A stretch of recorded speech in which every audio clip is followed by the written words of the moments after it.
Hi guys, in this video I will show you how to repair this side rear view mirror if adjustment mechanism doesn't work, like this. First of all, we need to remove this cover and disassemble wall mechanism. Let's go.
Now we need to unscrew these 3 screws.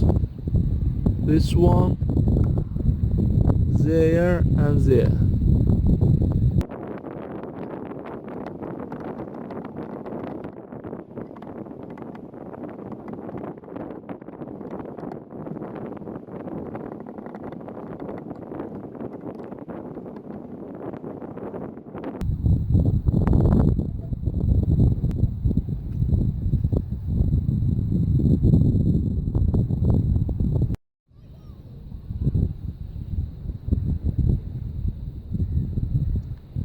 This part should be there,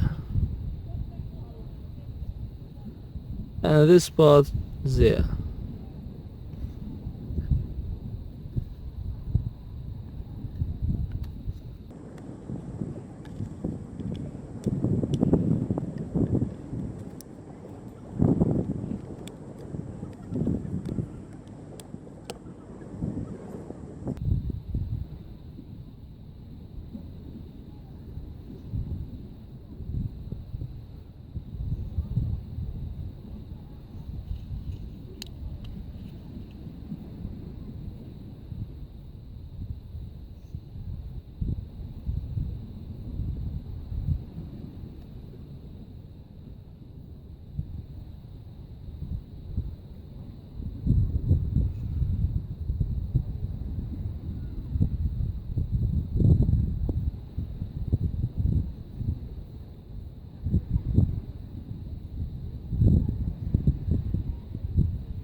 It should be like this.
That's all works. Thank you for watching. Subscribe to our channel and put like.